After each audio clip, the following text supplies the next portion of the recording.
I'm Matt Buell with M. Buell Studio, and on behalf of the Woodworking Network, it is monthly topic time. So, I've been the host of the Young Wood Pro for several years now. And as much as I do love doing it, first and foremost, I'm a professional woodworker. It's how I make my living. So this month, I wanted to take a break from interviews and just do something kind of light and fun. Um, you know, like all woodworkers, I'm assuming, there's so many aspects of this job I love. I love the smell of walnut coming off the saw. I love the feeling of a nice glue up of a chair and everything. All the joints are good and it just, it feels good, you know? There's a lot of aspects of it I love. And I love tools and machinery. Yeah, I geek out like anyone else still. So this month I want to do something kind of fun and just talk about a few tools that are my personal favorites that I don't feel like really fall into the commonly favorited tools, so to speak. I broke it into three categories: a hand tool, a power tool, and a machine. And I'm going to just kind of gloss over my three favorites from those three categories currently. Here we go. My favorite hand tool that I cannot work without, that I do not feel like gets enough love: Japanese chisels. I love them. Every time I use one, I just get overwhelmed because I can't explain what a pleasure they are to work with. Several years ago, I was up at the Grizzly showroom. It's within driving range from here. Get a machine, and they make their version of a Japanese chisel, or it is a Japanese chisel. It's more of a mass production Japanese chisel. But I thought, you know what, I'll grab one. I want to try it out. I wonder how it feels, if I'd like it or not. I've always heard they were great. I was on the middle of a job, and it required me to punch through 5 inches of white oak. It was a through mortise. I think it was about 2 inches wide, 3 inches tall, something like that. Now, obviously, I routed through as much as I could, but ultimately, a lot of chisel work. And I also, when I bought this, I bought a set of name brand that I'm not going to name, high-end Western chisels. Very sweethearted chisels. And I will tell you, during that job, I used them both. And this chisel, which will be considered a lower end, although it's still a really good chisel, it outpaced the nice Western chisels like 3 or 5 to 1, if I can recall correctly, sharpenings. I sharpened this maybe once or twice through both bases with those big mortises. The other ones I had to sharpen 3 to 5 times. This thing was amazing. So from then on, I'm like, I love Japanese chisels. So when I went out, I did a little more reading because I want to understand, why was this so much more superior? And I'm not going to get into that. I want you to go look into it. But what I did do after that was I wanted to know what a more high-end Japanese chisel was like. And it did not disappoint. I now have a few. And the big difference really is just fit and finish. The process as far as the layered steel that they use is pretty much the same between your more affordable, economical Japanese chisel and your higher end. The big difference is that the blacksmith in Japan that makes this chisel, you will see their name in Japanese script stamped. And some of these people are descendants of samurai sword makers. I mean, it's pretty amazing. But I find these chisels just to be sharper for longer, more accurate. I love them. I mean, they're a pleasure to work with. There's different kinds as far as your backing. I like the ones that have multiple hollows because it gives me multiple access points to know I'm sitting on the right line. But the more standard issue, single hollow still allows me to find my 2 points, obviously, to connect point-to-point straight line chisel. But these things will take an absolute beating. But I got to be honest, even the more economically affordable one, I still use it. Like this size, I actually have not replaced it in a high-end one because it works really well. So yeah, that's my hand tool that I feel like does not get enough love. Japanese chisels. I mean, they've been doing it since the samurais. They're good at it. Personal favorite.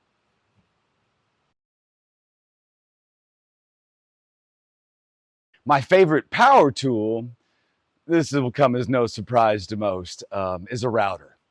They're my favorite. It was my favorite tool when I first started years ago. I routed everything. Um, I've been around the country at times giving seminars on routing. Like, I'm a big router guy. But it's a specific router that has become my favorite. And usually stuff that I don't see coming that becomes my favorite, just like the Japanese chisels, I don't realize it's my favorite until it's kind of in hindsight when I realize I reach for it all the time.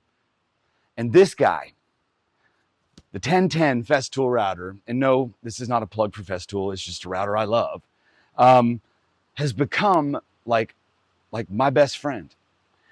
And I'll be honest, when I first bought it, I don't even know why I bought it. I think I was an impulse buy because it said Festool on it and I kind of like their stuff. But I really wasn't, I didn't like it.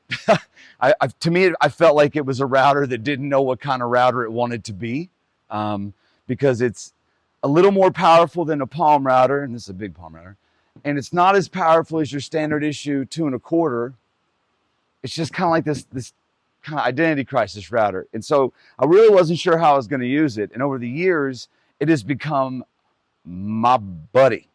Like, I'll probably end up getting another one pretty soon. I will. And the reason I like it is because it doesn't fit into a category. And that's why it's my favorite commonly overlooked power tool. I reach for it the most. I do a lot of template routing, creating templates and then also using said templates. Amazing for that. The thing that's cool about it is it can handle about everything that your palm router can do. So here's your palm router, get out of the way. And it can do a lot of lighter duty that the bigger ones can do. You're still going to need your big routers. But look at the difference in size. What I like about it is it's lightweight. It still plunges, which I think is always an advantage whenever you have a plunge-based router that's accurate in its depth stops. Like, when you set it, it is perfect. This guy, I've been running for about 8 years. It's never moved on me once. It's a good router. But it can do a lot of the grunt work, lighter grunt work that this one does. The biggest reason is I'm a professional. I'm picking these suckers up multiple times a day, all day long. Up, down, lift, up, down. And your arm gets tired, especially when you're getting old. I get less fatigue with this router. It can do round over bits and all the stuff that the small routers can do. But I put a lot of anything 1/4 inch collet, I'm going to this guy. I use a lot of the up spiral, down spirals in these guys. I use the template bits. I've thrown some bigger roundovers in it. But the truth of the matter is, it's light, it's accurate, it's easy to use. And it actually can do some decent, like, trench work. This is my favorite router. And I've got some routers. But over time, I just learned, for some reason, I always reach for this guy. And now I know why. Yes, is it expensive? Yeah, it is. The price tag hurts.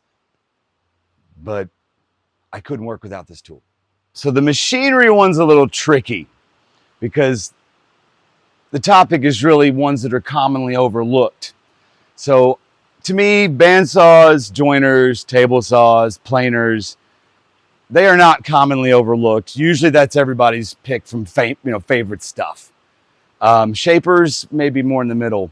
But for me, this one was easy because, lucky for you viewers, I this recently went and picked up an edge sander. Little background. A couple years ago, I was this close to buying this unit, actually. And my thinking was just kind of like, well, do I really need it? It looks cool, but, like I teach you guys and have for years, like, don't let your woodworking heart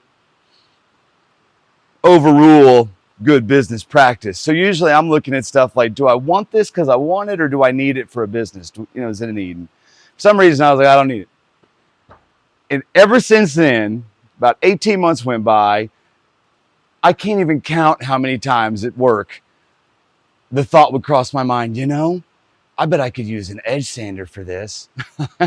And finally, recently on a job, we got to a lot of small parts, and I just kind of went, Because the thought hit me again. I went, you know what? Just go buy it.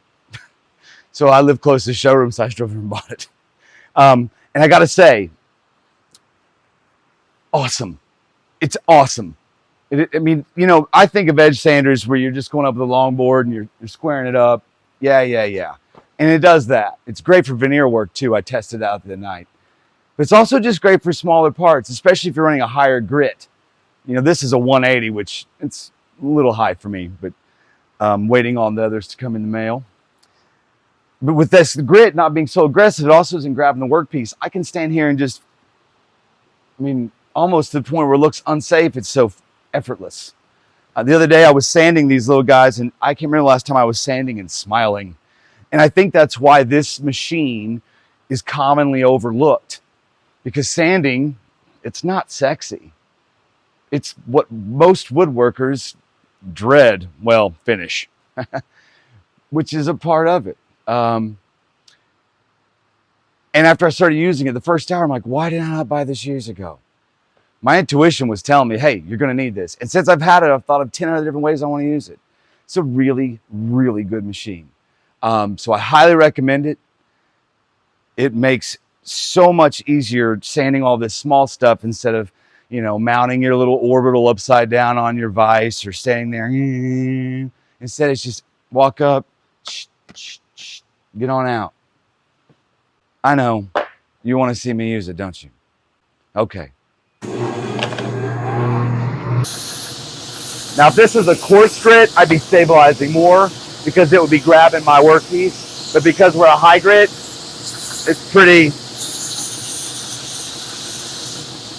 nice rounded edge.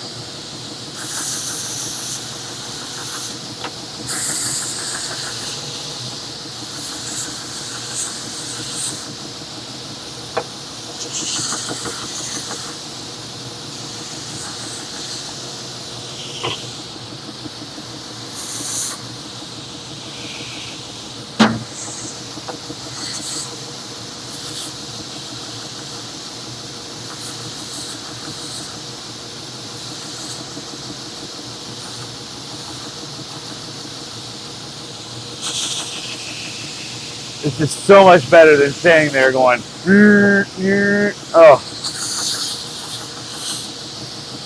Like I said, anything below 180 grit, I'm probably not being this relaxed, but it's just easy. That's why I love this machine.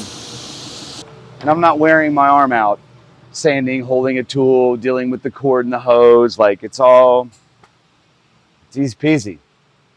And a wise man told me a long time ago, the task of your job you dread the most, you get the best you can afford to get for that first.